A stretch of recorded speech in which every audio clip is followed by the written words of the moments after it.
My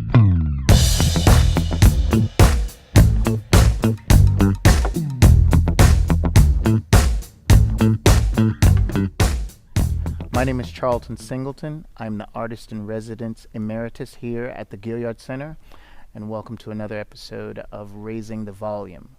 Today is a special episode. All of them are special, but we're especially utilizing this time.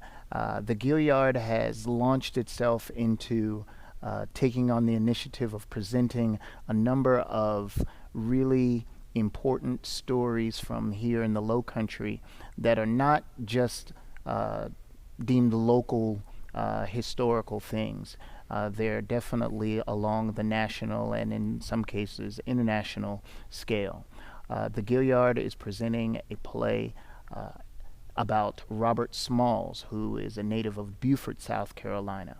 And today on our Raising the Volume episode, we have the pleasure of bringing back two guests that have appeared on the series with us. We have Mr. Michael Allen and we have Mr. Damon Fordham. So gentlemen, welcome back. Welcome. Good to be here. Thank you for being back with us.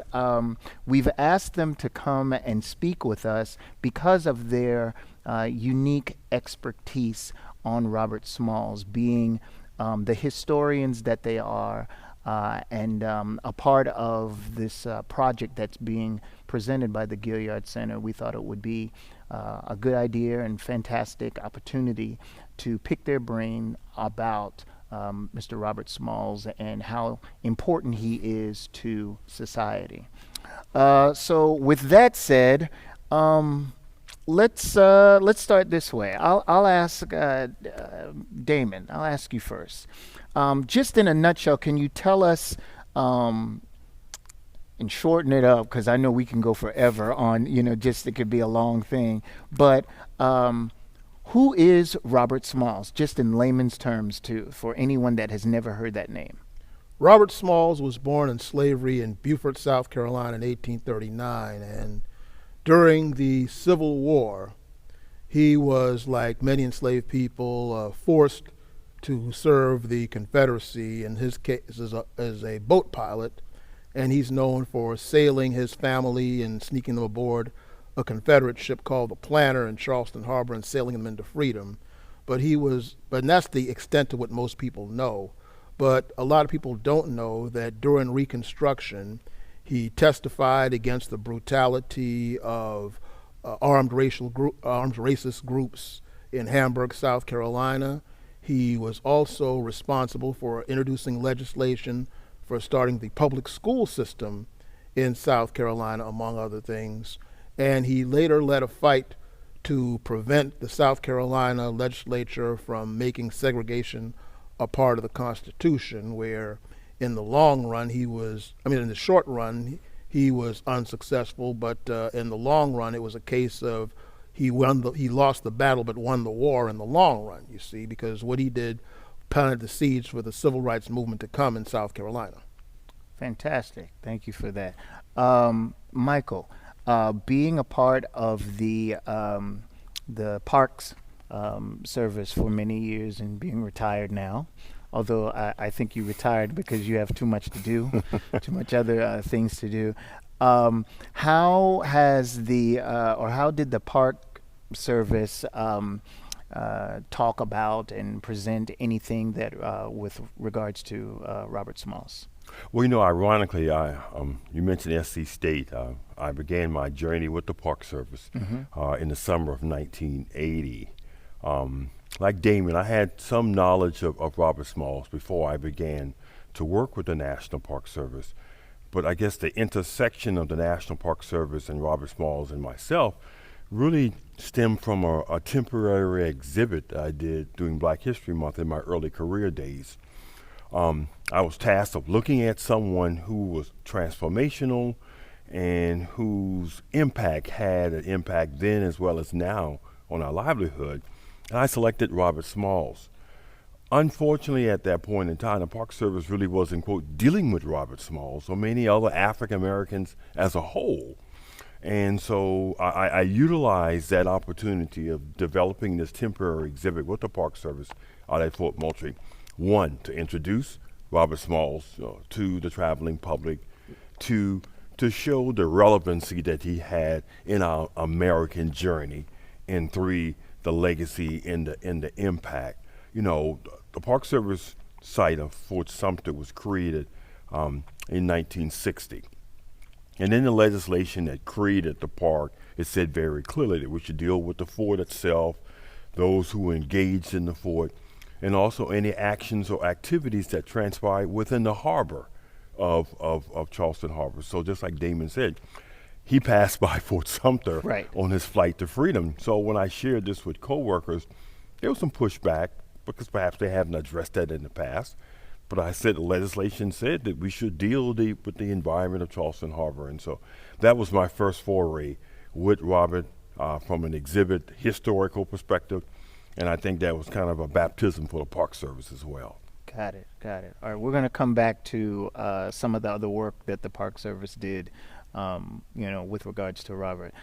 Damon, with this project that the Gilliard has taken on with this production that's going to be taking place, you have been a consultant. You've been the historical consultant, and working with the playwright, with the director, with the whole team, basically on all of the historical knowledge and facts and things like that.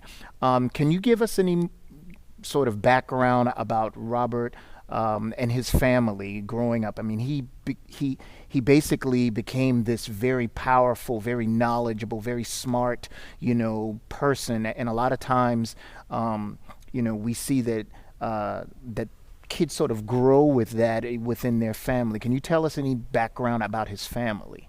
Yes. Yes. Basically, when people think of people living in slavery, they think of ignorance and illiteracy, because many of them were forced into that. They were prevented from learning to read and write for fear that would encourage slave rebellions, which of course would be another conversation altogether, because that did happen from time to time.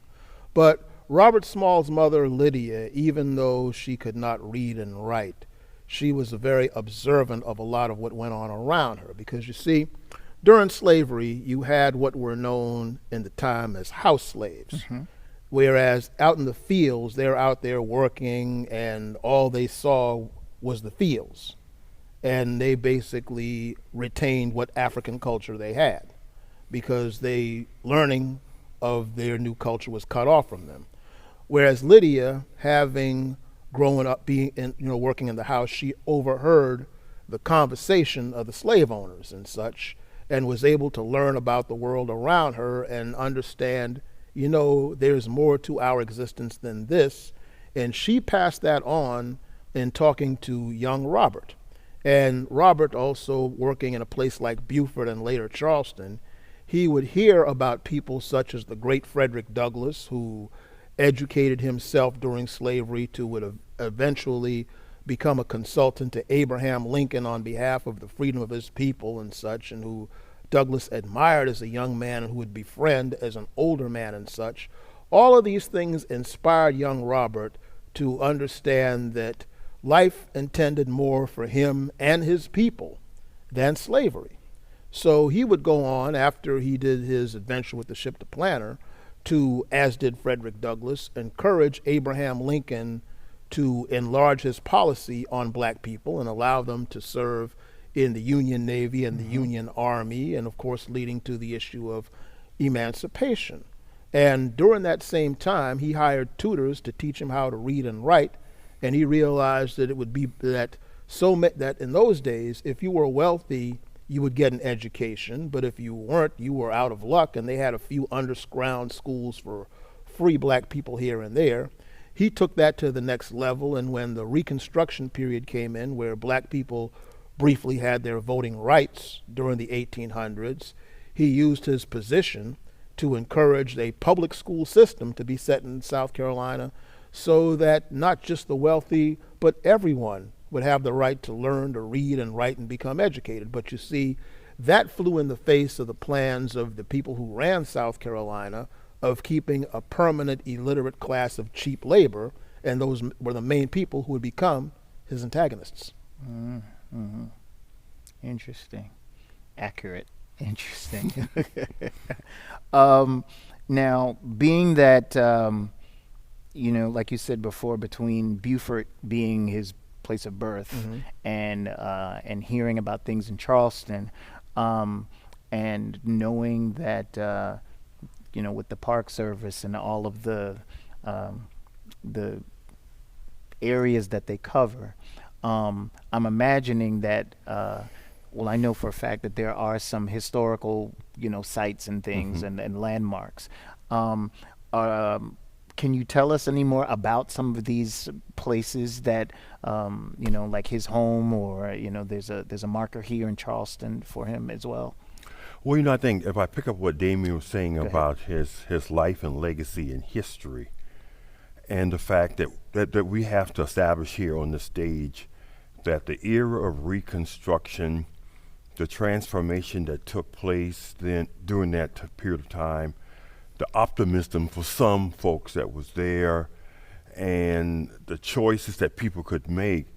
Unfortunately, less than a generation later, efforts were put in place to effectively erase Right.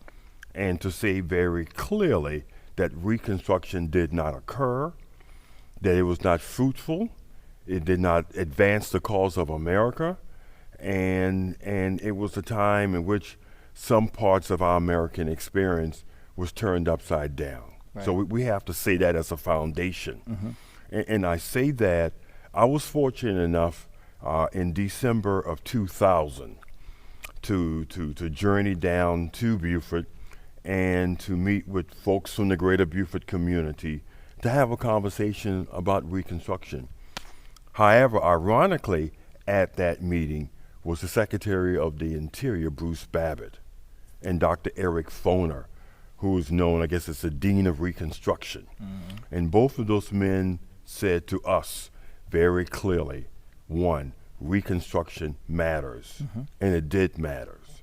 Two, that the National Park Service at that point in time did not have any park physical site within its system that commemorated Reconstruction. And three, they believe very firmly that the Beaufort area should serve as a foundation and as a physical location where a National Park Service site should be established. Absolutely. Which would commemorate, remember, honor, and uphold the principles of Reconstruction. And so for me, that was my introduction in December of 2001, to hear that from both individuals, to believe that this could happen, and three, that folks in Beaufort County and the Beaufort environment were willing to entertain that. Mm-hmm. And so that began the journey, which took 17 years, if you will, to establish Reconstruction National Park, which currently exists today in Beaufort. So you had a pretty good hand in all of that happening, Yeah, absolutely. over the course of the next 17 years, with some starts, some stops, hiccups, challenges, closing of doors in our faces, Reconstruction National Park was eventually born. And let me say what I just said in a linear pattern, and to you, Damon, simultaneously to this conversation of giving birth to a Reconstruction Park, also conversations ensued that eventually led out of 2000 to the establishment 6 years later of the Gullah Geechee Cultural Heritage Corridor. So in some respects, I was on two tracks. Yes, yes, definitely. Moving along to do what I knew was possible. Some felt that was impossible. Some felt that this was hidden in plain view. But I knew this was a reality, not only of my life, but what was needed for America. Fantastic. And so we began that journey with Reconstruction. For those who may not know, a National Park Service site can be given birth in two ways. One, through congressional activity and congressional action, a vote in the House and a Senate and a signature by the President, or in another unique way that's birthed in what we call the Antiquities Act of 1906, which allows a president by executive order to sign to establish a new National Park Service site. But in the early 2000s, we believed we could do it the normal way, Right. the congressional way. And so at that time, the good senators of Thurman and Hollins represented our state, and in that geographical congressional district was the good man Joe Wilson. I'm giving pejoratives and saying that in a comical way. Right. And Damon can understand why I use Yes. it in that manner. Yeah. And so we went to all three because at the end of the day, we needed their support. And Right. and true to firm, all three were on board, and this was moving through the United States Congress to address what had been asked by the previous, administration. However, along the way in the mid 2000s, we began to see some pushback. And that pushback didn't come from Senator Thurman or Senator Hollins. It actually came from Congressman Joe Wilson. And he began to send questions to the National Park Service as to how this could be managed, who will be working there, how will this be interpreted, will everyone's story be included, and so forth and so on. And so as a federal agency, it was our responsibility to answer the congressional, which you have to do. And so we answered them and felt that this would, alleviate any fears that he may have. But we didn't realize the fear really wasn't from him. The fear was from the sons of the Confederate veterans. So he was being utilized, I guess, as a tool to ask their questions. Correct. Yeah. And so eventually, after we went back and forth on a couple of correspondence, he basically communicated very publicly that there will be no Reconstruction Park in Beaufort because you would want the congressional support of the congressman, which Right. this is going to be, created. And so that kind of put a damper, if you will. That's around 2003, 2004. And so, it was disheartening. I'm going to be honest about that because I felt, and others felt, that this was something that was necessary. But people can be resilient. So in this period of lull, if you will, individuals from USC Beaufort and other historians and community folks still continue to have conversations, still to continue to gather data and information that could be utilized by someone in the future. So lo and behold, after the administration began under President Obama, I began to hear little whispers that perhaps we can, address this, look at this, consider this. And so around 2011 or 12 or so, I was in Washington for another reason, actually for the Gullah Geechee stuff. And one of our lead person within the agency came to me and said, she says, I need to talk to you about something. And she said, I know you were part of this initial endeavor of Reconstruction and was brought to a halt. And we believe within the administration that it's time to address this and to pick this up. And so I said to her very clearly that, one, I think we should pick this up and continue.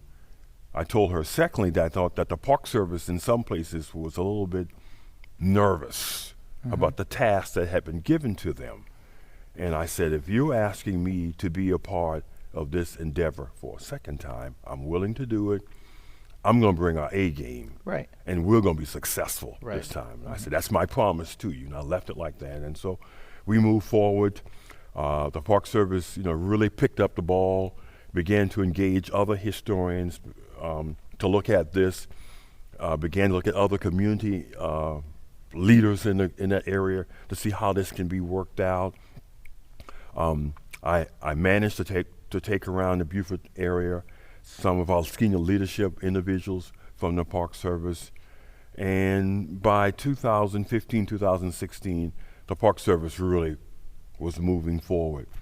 And I would also say simultaneous to the look into Beaufort, there was one also looking at potential establishing a National Park Service site in Birmingham, Alabama, with the civil rights, Right. and dealing with that issue, and also in Anniston, Alabama, with the Freedom Riders. So here, the southeast region of the National Park Service was tasked with looking at 3 transitional places in our African American history that could potentially become National Park Service sites. Right. Unfortunately, we are the South, and sometimes we can be a little bit slow in our movement. As time progressed in this situation, it appeared to me and some others that the region took a tack or attitude that we might not be able to get all 3 of them across the finish line. Therefore, we have to pick the best of the 3. And I thought that was unfortunate. History is not a beauty contest. Correct. And what happened in all 3 of these locations is important for our country. Correct. And so I had an opportunity again in the Washington office to share this with individuals who was kind of managing. I said, this is not right. This is wrong. If we've been tasked to look at all 3 of these places, then all 3 of these places should be given the opportunity to be successful and to become National Park Service sites. And so they kind of looked at me and I said, this is what I believe. And later on in December of 16, the director of the Park Service came, because that's a part of the process. He's kind of like the last spoke in the wheel. Yeah. And so I told my friends, I said, no pun intended, we have to make this a black funeral. Everybody got to show up. Right. And so we used Brick Baptist Church, adjacent to the Penn Center, and people came from all over. And it was like a funeral. I mean, people, you couldn't get into the building. And folks just said one by one that we believe in this. This is time. This needs to happen. This needs to occur. And we can't put it off any longer. And so I think when he got up at the end, he said, if I could do it now, I would do it. But, didn't work that way. Right. And so we went through the process that last month because we know that we had to have this done before January the 20th. Right. Correct. And so we got it done. And I think the 17th of December on a cool afternoon, President Obama signed an executive order establishing Reconstruction National Park, Birmingham National Park, and Anniston. All 3 crossed the finish line that afternoon. Very good. And I'm grateful for being a part of that. Very good. Very good. So now, being the historian and professor that you are, how has your role, or what has your role been as a consultant? How have you been working with the production of the Robert Smalls play that's going to be presented here at the Gilliard Center? Well, before I answer that question, it's important that your viewers who may not be familiar with this period understand what Reconstruction is to begin with. So I'm going to give a sort of quick answer to that before I answer your question. Reconstruction is the period from 1865 to 1877 where, after the fall of the Confederacy, the federal government tried to reform the South by passing 3 constitutional amendments. The 13th Amendment in 1865 ended slavery throughout the country. The 14th Amendment in 1868 said that all persons born here were citizens. And the 15th Amendment in 1870 said that all men born here had the right to vote. Women would get that in 1920 with the 19th Amendment. So with all of this, these states had these conventions to be readmitted into the Union.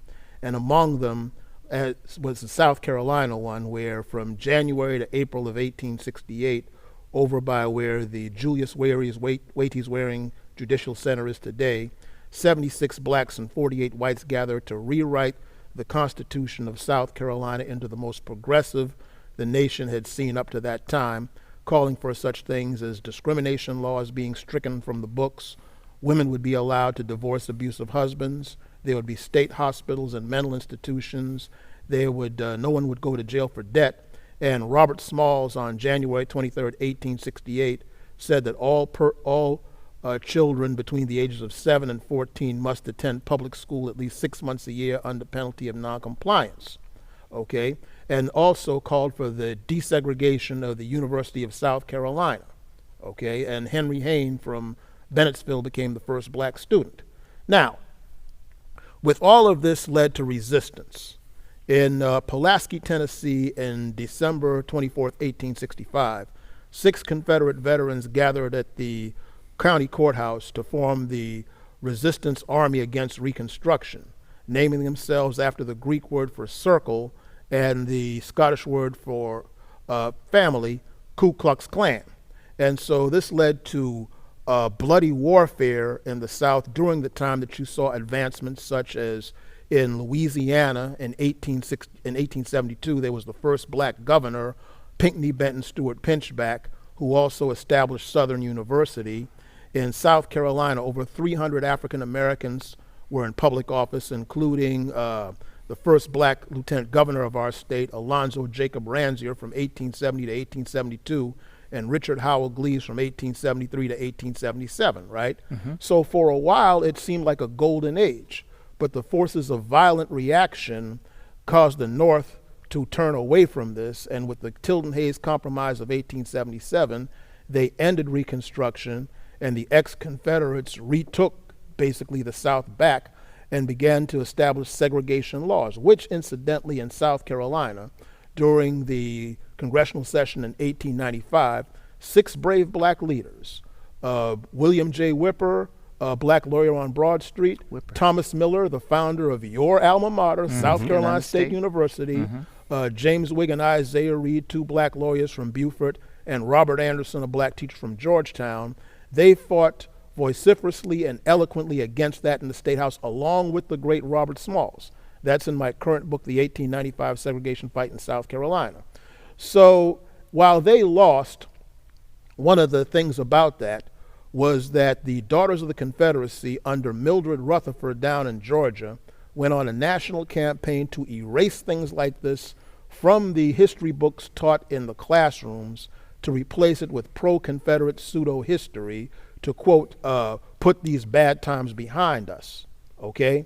And so this is why the average person does not know this, because most people only know what they are told. And it was basically us hardcore bookworms and library rats who knew this stuff, and we're now trying to bring it before, thank you. So now we're trying to bring it before the public. Now, as for the play, basically I've been going over the script and going over a few things for the historical record and informing people in my dramaturgy report about the other things that Robert Smalls did other than taking the port in the harbor, all these other things, such as the fact that he was temporarily arrested in 1877 after the Confederates retook the state, as well as his efforts to try to stop them from segregating the state. But in spite of all of that, all those things led to the seeds that were planted for the civil rights movement was to come. And basically what I did with the play is to help them understand those other facts. So now, you mentioned like your book, right? And how being bookworms, yes, you know, I think to anyone that might just casually hear the name Robert Smalls, they're automatically, if they do know something about Robert Smalls, they're just going to know about the, you know, him in the ship. Right. Mm-hmm. But speaking about, you know, how he was a part of the legislature and how he wrote, you know, all of these, you know, tremendous things, are there any other publications and books and things that we could read up on him? Yes. Yearning to Breathe Free by Dr. Andrew Billingsley. He's now 97 years old, and that book recently has come back into print. And it also includes a very amazing story regarding the planter that a lot of people either forgot or don't know, that right after Robert E. Lee surrendered to General Grant and ending the Civil War in April of 1865, which, for those of you who don't know, the South did lose, by the way. Robert Smalls sailed back into Charleston Harbor to Fort Sumter aboard the ship the Planter as they took down the Confederate flag from Fort Sumter and hoisted up the American flag. Right. And along with them on that ship was a gentleman named Robert Vesey, who was the son of Denmark Vesey, leader of the 1822 slave rebellion, who, by the way, was the architect for Mother Emanuel AME Church that was reestablished that year. Things like that. Absolutely. Bookworms. And if I can add, Please. I think as historians, we also try to look at how we can tell Robert's story, the Reconstruction story, into relevancy. Right. You know, today, Damon mentioned the 14th Amendment.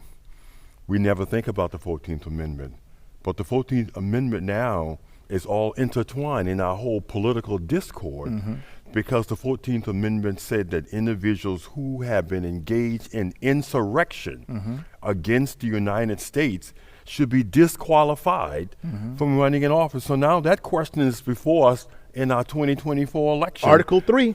How does the 14th Amendment tie in to us today? We've had individuals to say, well, the 13th and 14th and 15th Amendment today is irrelevant. That type of conversation is being said. You know, we talk about education as Robert pushed, and we realize the challenge that education has brought and has not even been really dealt with in the way that it should be. And so I think, again, having this play about Robert and sharing his life and legacy also gives us an entree to look at relevancy. You know, I come from my personal perspective. I grew up in Kingstree, South Carolina. Went there all 12 years. Never heard of Stephen Swales. Never even, that name never even mentioned to him. I became a kind of an older adult to learn that Stephen Swales was a member of the 54th Massachusetts Regiment that participated in the Battle of Fort Wagner on Morris Island. I learned eventually that Stephen Swales was the mayor of the city of Charleston, the mayor of the town of Kingstree. That was never presented to me. That Stephen Swales served in the General Assembly. That was never presented to me. That he was the president pro tem of the Senate, the highest ranking official in the state Senate. Never presented to me. He was Robert Small's lawyer. Never presented to me. Yeah. And so it's unfortunately when education is used as a crucible, either to educate or not to educate. And just knowing, and then eventually I learned that where Stephen Swales' home was, I knew exactly where it was. In my latter days, or younger days, actually it was a site of a tobacco warehouse. But before that warehouse was built there, his home was there. And I participated with Congressman Clive and some other folks here in Kingstree to put a state historic marker there. And so if I didn't have that acquaintance with that story, I would have never known what Stephen Swales did for our state, his relationship to our history, because unfortunately that educational moment was hidden from me. Powerful. Can I say something to that? Please. Well, see, here's the thing about that. I learned none of that stuff in my classroom either, for the simple fact that knowing these things would have upset the apple cart of maintaining the status quo of a permanent class of cheap labor for much of this state's population. However, a lot of these things were in the library. Now, see, people always tell me, well, see, you're different, you're unusual in that I was bad at sports and didn't care about it, and I learned a lot of these things in the library and not in the classroom, and in secondhand bookstores and talking to old people. So people need, I know that the average person, of course, isn't going to do that, but I think that those of us who do have a responsibility to make the public generally aware of these things. Now, you mentioned Stephen Swales just now.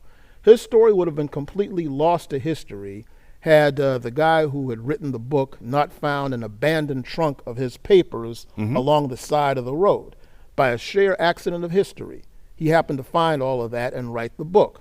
From 1894 until 1946, there was a black newspaper in Charleston called the Charleston Messenger that was edited by the Reverend Daniel J. Jenkins, the founder of the Jenkins Orphanage. Right. And today, only 5 copies of that paper that ran from 1894 to 1946 still exist. Really quick question about that. Yes. I had always heard, and I don't know if this is accurate or enough, but I had heard that Reverend Jenkins had sort of a connection to a lot of other black newspapers and publications that went up and down the East Coast. Well, they all had the National Negro Press Association back in those days. Yes, they did. But the problem with that is that the African Americans of that time, their main concern was survival